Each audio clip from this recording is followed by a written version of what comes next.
Yo creo que el invitado que ya está esperando para entrar y que le tenemos preparado también estaría encantado, ¿no?, de ver a Conor Cilic en ese asiento o en esos asientos que parece que se han abierto, ¿no?, ahora con la llegada de Cadillac a la Fórmula Mm, 1. Es complicado, como dices, porque sí, básicamente por superlicencia, no por otra cosa, ¿no?, que de mm. superlicencias hablaremos ahora seguramente. Pero bueno, es que vamos a presentarlo ya porque hoy está con nosotros aquí Cristian Mestres, que de hecho ya le vamos a poner en pantalla porque ya está preparado por aquí.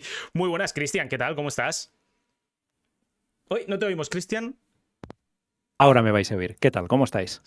Pues encantados de lo primero de tenerte aquí. Muchas gracias por regalarnos un trocito de tu tiempo, aunque hay que decir que se lo dije hace 2 semanas y me dijo sí rotundo y sin poner Faltaría ninguna más. pega. Muchísimas gracias, Cristian. ¿Qué tal? ¿Cómo estás? Bien, ¿no?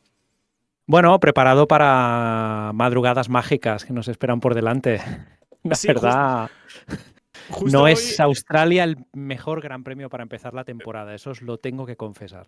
Sí, pero justo hablaba hoy con Guille Barrado de esto, que he estado charlando un rato, y me decía, me compadezco de ti este fin de semana, te acompañaré, porque además él está con su agencia de representación representando a Bruno del Pino en Fórmula 3, y me decía, estaré con vosotros en la sombra siguiendo, y le dije, sí, pero la semana que viene en China no vas a estar con nosotros, y me decía, no, no, ahí ya os dejo solos. Y es que vaya dos arranques de fines de semana tenemos, ¿verdad?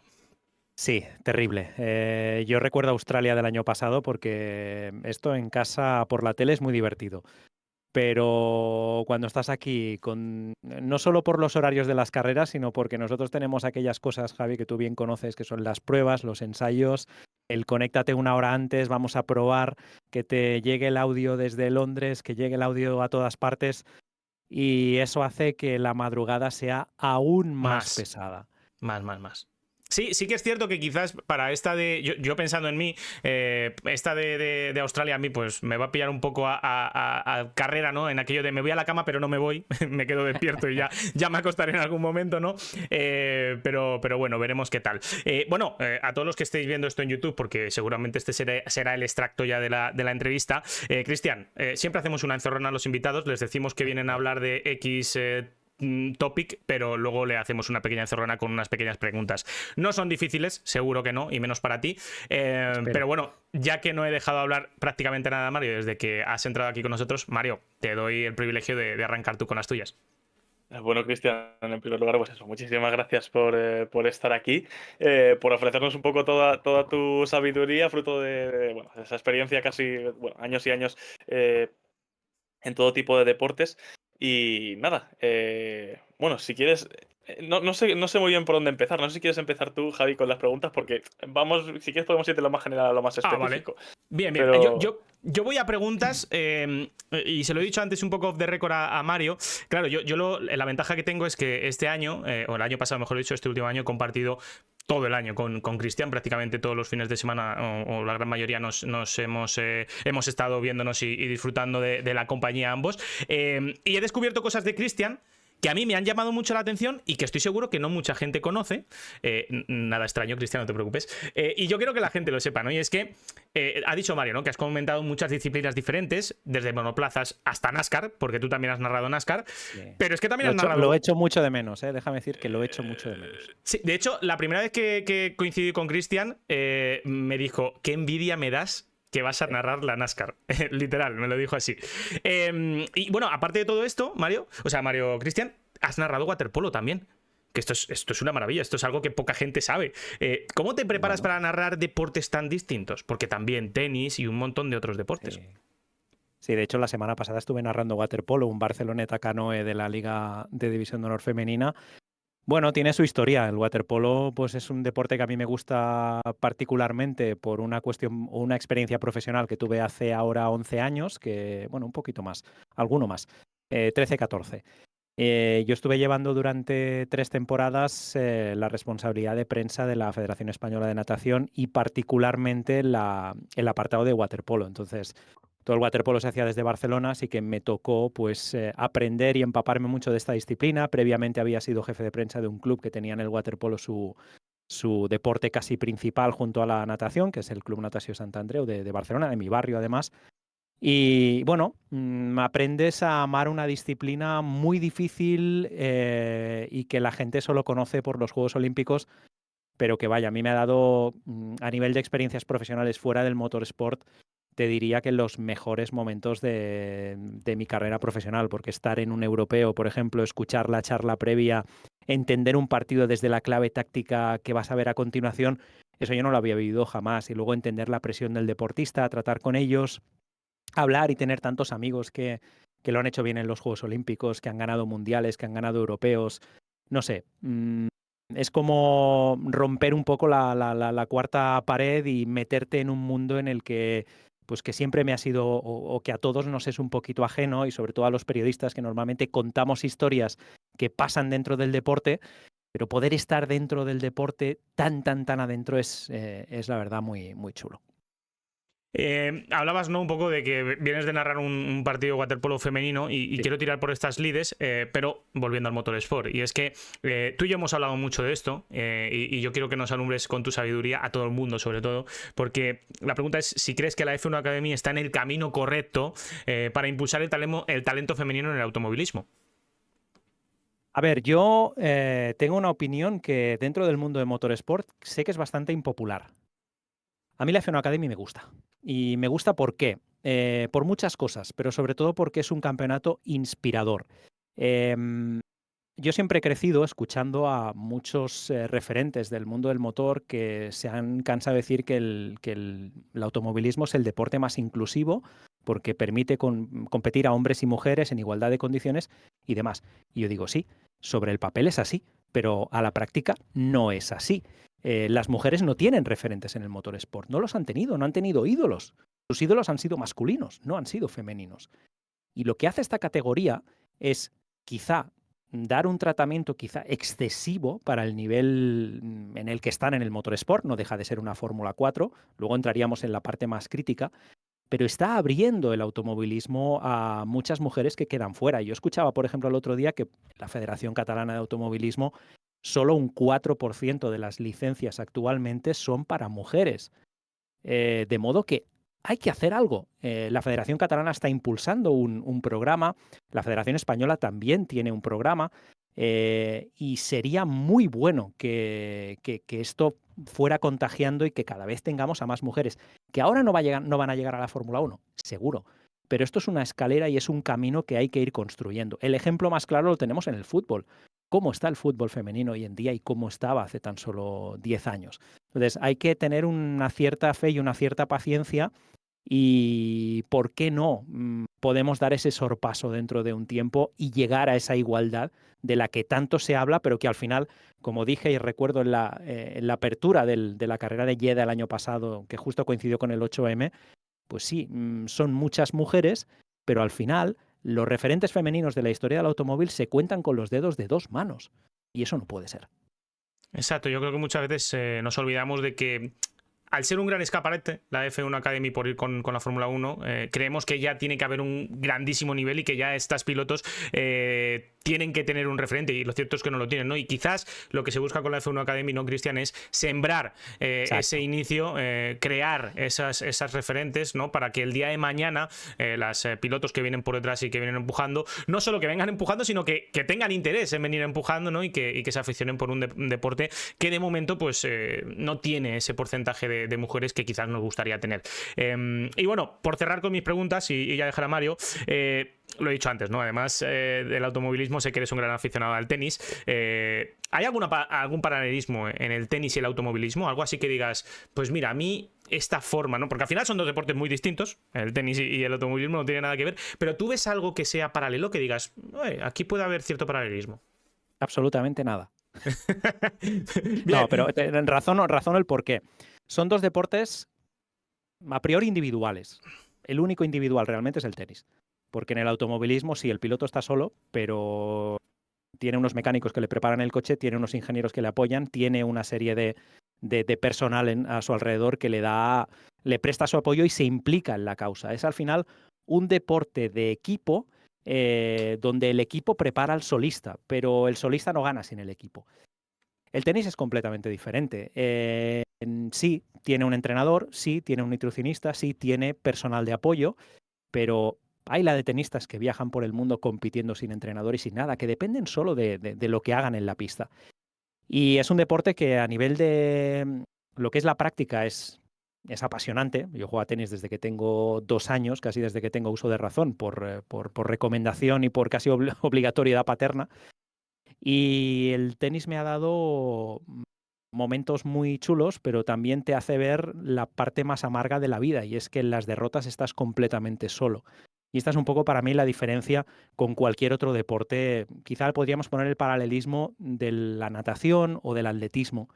Son deportes donde eres tú contra el mundo en lo bueno y en lo malo, y sobre todo en lo malo, y te enseña cosas de ti mismo que ni tú mismo puedes conocer, sobre todo las peores, porque yo he tenido, siempre digo, por ejemplo, que yo hace 5 o 6 años jugué la final del social de mi club, nada extraordinario, no os penséis, pero fue un partido de casi 3 horas y donde tuve punto de partido en el segundo set, primero 7-6, segundo 6-4, pues ese punto de partido que no gané me lleva traumatizando desde entonces. O sea, son este tipo de cosas que solo un deporte como el tenis te puede dar, que después de 6 años sigas recordando un punto de un partido que, por cierto, después perdí. Sí, yo creo que todos entendíamos con aquello de que te venía traumatizando que fue una derrota. No, yo fíjate que el tenis es un deporte que, a ver, siempre lo descubrí hace muchos años, ¿no? Prácticamente desde que tengo uso de razón, pero que no me aficioné a él hasta hace como 10 años, 11 años, que estaba sacándome yo, estaba haciendo las prácticas, ¿no? Del carnet de conducir, y hablando de fútbol, que por aquel entonces era muy aficionado a ello, ahora ya no tanto, me decía mi profesor de autoescuela, Rafa, que desde aquí mando un saludo, que a veces me lo cruzo por las calles, me decía, el único deporte de verdad es el tenis. Ese es el único deporte de verdad, dice, porque es que es uno contra uno y dependes de ti mismo. No hay nada más. No hay compañeros, no hay elemento mecánico o técnico. No, eres tú contra otro rival de tu mismo perfil, ¿no? O parecido. Entonces, sí, me descubrió el tenis, a mí me aficioné y aunque, bueno, no soy un gran aficionado como tal, sí que cuando puedo los grandes partidos sí que los veo. Mario, ahora ya sí que sí, todo tuyo. Oye, iba a decir que mi profesor de física, yo también he jugado mucho al tenis, y sí Hombre. que es cierto que aprendes lo peor de ti. Y mi profesor de física decía que el tenis era el deporte más justo que existe. Quitando lesiones, Probablemente, por supuesto, pero es el estoy de acuerdo. en el que menos dependes de la suerte de todos. Pero bueno, sí, un deporte, a mí me encanta, pero bueno, sí, aprendes también lo peor de ti. Bueno, centrándonos un poquillo más en lo que es tu experiencia en el motorsport, y dado que has bueno, supongo que has seguido las categorías inferiores durante muchísimo tiempo, incluso más allá de lo profesional. Quería preguntarte que de entre todos los pilotos que has visto correr, eh, ¿cuál es ese al que le has tenido especial cariño o que te ha gustado ver cómo se ha desarrollado y ya ha llegado a ser un profesional de renombre en el motorsport? ¿Cuál es aquel que dices, joder, desde el primer día me ha encantado verle y me ha encantado ver dónde está ahora? Y no sé, un piloto al que digas, joder, es... le he visto desde pequeño y ahora es el mejor, bueno, de los mejores en lo suyo. Mario, no Sí, bueno, escuches, Cristian, Mario quiere que digas George Russell, ¿vale? Quiere que digas eso. bueno, es un ejemplo, aunque a Russell lo pillé tarde. Pero yo sí recuerdo pues algunos de mis inicios. Yo tuve la ocasión de ver la explosión previa a la Fórmula 1 de Robert Kubica. Yo estuve hablando con Kubica el día que probó el Renault contra Franck Montagny, el día que destrozó a Franck Montagny con un coche en el que no se había subido jamás. Y claro, tener esa cercanía y ver ese año que había hecho en World Series, también la implicación que tuvo con Epsilon, el equipo Epsilon Euskadi, que se le abrió las puertas, se lo dio todo a un piloto que no tenía presupuesto para acabar la temporada y que acabó pues apostando por él de forma ciega. Luego ver a Kubica en Fórmula 1 y sobre todo el día que consiguió su primera victoria, para mí fue como un pinchacito en el corazón de esos importantes. Y luego, pues, claro, evidentemente luego muchos más. Ha venido, pues, Bianchi, Jules Bianchi también, el propio Sebastian Vettel. Yo a Sebastian Vettel lo recuerdo de verlo debutar en el circuito de Misano en las World Series by Renault, de irme al final de unos entrenamientos libres a su box y decir, oye, Sebastián, ¿de dónde has salido? Porque fue una cosa como espectacular, tuvo una irrupción magnífica. Luego al año siguiente en la F3 Euroseries, verlo ganar en Barcelona en el circuito nacional, arrasando bajo la lluvia, ahí ya veías que había un talento, que era un piloto, pues bueno, aunque ya sé que muchos haters le tienen mucha manía, yo la verdad a Vettel lo vi crecer en las categorías inferiores y siempre me pareció alucinante. Y ya en tiempos más recientes, pues el propio Kimi Antonelli. Yo siempre cuento que a Kimi Antonelli lo vi en un cochecito de bebé en un circuito, y esto no es mentira, es literal. Fui a cubrir una carrera donde competía el equipo de su padre, el Antonelli Motorsport, donde corrían dos grandes, un grande sobre todo en nuestro automovilismo, Luis Villamil y también Antonio Chacón. Y bueno, estaba por ahí, Antonelli, bebé, y luego, pues, ostras, lo ves, lo que ha hecho en el karting, lo que ha hecho posteriormente en la Freca, en la F4 italiana, el año pasado en la F2 quizá un poquito en menor medida, y ahora verlo en un Fórmula 1 con 18 años, dices, wow, es como impactante. Y luego muchos más, pero también os digo, yo no me quedo con los que llegan.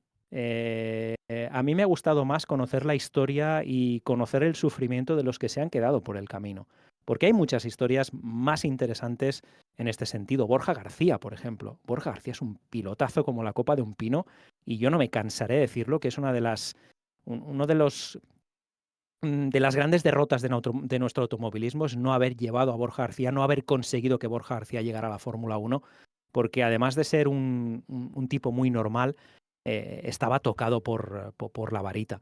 Pero como él, muchos más. Juan Cruz Álvarez, el argentino, con el que tuve mucho trato también. No sé, son también al final muchas historias de estrellas y de estrellados, y donde, no sé, quizá por cuestión personal, yo me voy más con los estrellados que con las estrellas. Bonita, una bonita respuesta, por supuesto. Sí, sí. Hombre, y para eso estamos nosotros también, para cubrir los que al final el sueño de la Fórmula 1 no lo han podido cumplir. Y en muchos casos, bueno, algunos se han quedado incluso hasta lejos de lo que son las carreras, otros por suerte han podido reconducir su trayectoria. Y bueno, como segunda pregunta, dado que cuentas ya con mucha experiencia en todo esto y por supuesto lo has seguido muy de cerca, tema de estructura de categorías de formación. ¿Cuál dirías que es la época dorada en donde has dicho aquí se formaba mejor a los pilotos porque tenía tales plataformas, tales herramientas y demás? ¿Cuál dirías que es como la época dorada de las categorías de formación así?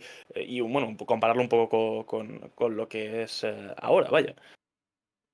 A ver, nunca ha existido un patrón perfecto, pero yo sí que debo decir que a mí el patrón actual no me gusta, no me ha gustado jamás. Yo no soy nada fan de las categorías show como hoy en día, y fíjate que me toca contarlas, ¿eh? O sea, a mí me gustan como Ujú. espectador, pero si yo pienso en aquello que nos vende Bruno Michel de que el camino hacia la Fórmula 1 y las estrellas del mañana y todo esto, esto no es verdad. La F3 es una categoría de especialistas. No es una categoría que premie el talento como la F3 Euroseries de hace 15 años. Tú en la F3 de hace 15 años, la que os hablaba antes de Sebastian Vettel, veías a Bianchi, veías a Vettel, veías el que ganaba ahí, sabías que iba a llegar lejos. Tú hoy en día ves que es una categoría donde ganan 20 pilotos diferentes, que es muy divertida, es muy interesante de ver, pero que como formación de futuro, pensando en Fórmula 1, no es así. Entonces, viendo un poco a tu pregunta, a mí me gustaba mucho como categoría lo que eran las World Series en sus años 2004, 2005, 2006, la última época de Nissan, la primera de Renault. ¿Por qué? Porque era un monoplaza que a nivel de filosofía se parecía mucho al Fórmula 1. Y el piloto que lo hacía bien en ese monoplaza se subía en un Fórmula 1 y lo hacía bien. Y ahí está el ejemplo de Kubica que os decía antes, pero también muchos más. Era como una categoría muy bien pensada. ¿Por qué? Porque los pilotos rodaban. Tú empezabas a rodar colectivos el jueves, viernes entrenamientos libres, sábado clasificación carrera, domingo clasificación carrera. Era justo, no había parrillas invertidas, no había inventos. Sí, uno, el de la parada en boxes, pero te lo puedo admitir porque era una carrera larga y le daba una cierta salsa a la carrera. Pero lo cierto es que los pilotos ahí se formaban, ahí salían formados. Hoy en día no ruedan en pista. 45 minutos de libres el viernes, 30 minutos de clasificación y 2 carreras. Y Esto con es lo limitación de contrario a la neumático. formación de un piloto. Y con limitación de neumático, porque te dan 45 minutos de entrenamiento, pero no puedes rodar porque Correcto. no tienes neumáticos, pues entonces es Bueno, nada. y ojo, en esta época también había limitación de neumáticos, pero podías administrarlos, podías hacer un fin de semana y sobre todo llegabas con muchos kilómetros. Podías saltar a un Fórmula 1 y no era un salto tan a ciegas. Es verdad que hoy la distancia entre las categorías soporte y la Fórmula 1 es abismal, pero lo que no puede pasar hoy en día es un poco lo que ya está ocurriendo y que a mí me ha cambiado la filosofía personal. Hoy en día los pilotos o los equipos de Fórmula 1 se fijan más en el primer test de un piloto, podemos decir joven, con un Fórmula 1, que no en lo que haya hecho en su año en Fórmula 2, Fórmula 3 y demás. Y eso para mí es un gran problema, porque ahí es cuando tú dices, ¿cómo puede ser que un tío que está ganando en la F2 lo está haciendo muy bien? No sube y en cambio otro que es un poquito más discreto le dan la oportunidad. Y eso es lo que dice, algo estamos haciendo mal o la escalera no es del todo correcta. Y creo que aquí pues tenemos que empezar a decidir. ¿Queremos entretener a los espectadores del Gran Premio con una categoría como la F2 o la F3?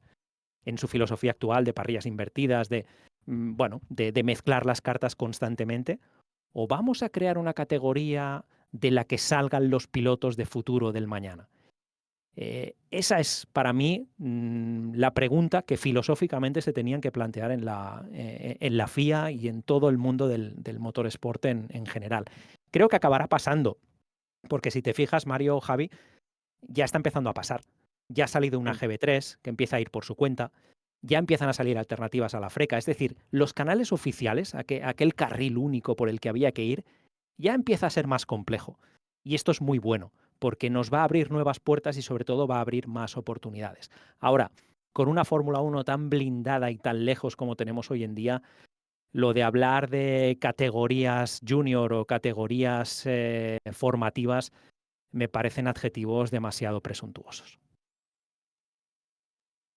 Bueno, muy buena respuesta, de verdad. Siempre, bueno, a mí muchas veces se me han llevado las manos a la cabeza cuando no viene un poco a cuento, porque cuando se decía alterar los horarios de los grandes premios, había gente que decía hay que aumentar el tiempo de libres de la Fórmula 1. Y yo pienso, precisamente, de todas las categorías que corre el fin de semana, la que menos tiempo de libres tiene que necesitar, ¿no? Es decir, son los que más recursos tienen desde equipos y sobre todo los pilotos más formados, ¿no? Yo creo que al final, si hay categorías que tienen que aumentar su tiempo en pista, son precisamente la F2 y la F3, y que de verdad gane ese.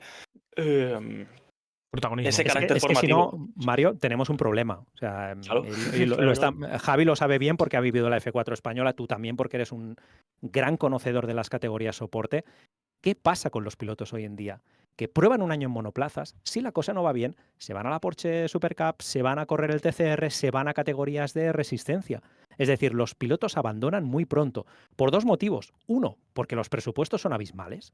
La inflación que ha habido en el mundo de las categorías inferiores a la Fórmula 1 es algo increíble. O sea, es increíble. Yo no tengo palabras, de verdad. Y luego lo segundo, yo no quiero que el futuro de este deporte se quede solo en manos de 1000 millonarios, porque no estamos viendo todo el talento o el talento se está yendo demasiado pronto. Y ahí es donde realmente creo que se están haciendo las cosas muy mal. Y eso es algo que habría que reflexionar, porque no puede ser que los pilotos abandonen los monoplazas después de la F4, después de 1 o 2 años en la F4. Si no tienen una segunda oportunidad, es que no van a llegar a ningún lado. Y no olvidemos que esto no va solo del que gana F4, F3. No todos van a ser el Slater de la vida o el Antonelli de la vida. Hay muchos pilotos que han llegado a la Fórmula 1 sin ganar campeonatos junior y lo han hecho bien.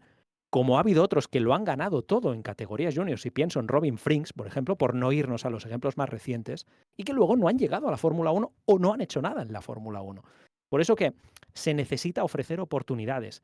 Y con este nivel de presupuestos y con esta filosofía de carril único donde tienes que ir sí o sí, creo que estamos muy lejos de conseguir el objetivo de que el talento llegue donde tiene que estar. Pues bueno, yo creo que al final, por eso quería que viniese Cristian, ¿no? Porque yo lo he escuchado mucho este año a darme charlas acerca de todo esto y al final te das cuenta de cuál es el problema, ¿no? Y el problema es que no hay un sentido común, ¿no? Que es el menor de los sentidos, ¿no? Y lo decía Mario, ¿no? ¿Cómo que aumentar libres para la Fórmula 1? Si ellos ya han entrenado todo lo que tenían que entrenar, si ellos lo que tienen que hacer es que les suelten en la pista y que demuestren lo que saben hacer, si ya saben lo que es competir, ¿no? Entonces al final no sé. Que se vean contra las cuerdas. Les pagan por correr. A los pilotos de Fórmula 2 y Fórmula 3 no. Es decir, que unos rentabilicen su inversión y que otros, pues si tienen que tener un fin de semana más cuesta arriba, que lo tengan, ¿no? Es un poco, no sé. Sí, y al final, lo que mucha gente no entiende, pero digo más, que hagan un viernes para pilotos jóvenes. Claro. Que tengan un tercer coche todos los equipos, darles un tercer coche, incluso que tengan una categoría paralela. Yo que sé, que las academias tengan un sentido, que no sea ser piloto de pruebas en una categoría donde no se prueba. O sea, es que son muchas cosas que habría que considerar, habría que ser más valiente. Para mí, los viernes han de ser para las categorías soporte y si quieres hacer algo para jóvenes pilotos de Fórmula 1. Los titulares que corran 2 días, que ya los tienen 24 fines de semana al año, que es una auténtica barbaridad, y van a ser muchos más porque mandan americanos y ya sabemos que la filosofía NASCAR va a seguir imperando. Entonces, réstales tiempo a los titulares, que se espabilen, mezcla un poco las cartas. O sea, lo que haces en F2, intenta hacerlo en Fórmula 1, que así igual las carreras son más interesantes si cabe. Pero dales un poquito de apoyo, créete que las categorías soporte son formativas, porque hoy en día es que no es así. O sea, la realidad es que no es así, porque esto es como uno decir, no, lo importante es el entrenamiento, vale, pero no puedes entrenar. Entonces digo, bueno, entonces ¿de qué va esto? Es que tú imagínate decirle a los chicos de las academias de fútbol que no pueden entrenar, que tienen que llegar a los partidos y solo vale con el calentamiento 15 minutos antes. Encima no te ponemos trabas para hacer el calentamiento porque no te dejamos utilizar yo qué sé, cualquier herramienta para hacer ese entrenamiento y luego ya al partido. Y luego a los grandes equipos les permitimos todo. Pues no tiene mucho sentido. Pero bueno, y encima te ponen una parrilla invertida, que sería exacto. El hándicap que debería de ser para otros. Lo que más se ve, que es donde hay que buscar la expectación, pues no lo hacemos ahí, en fin.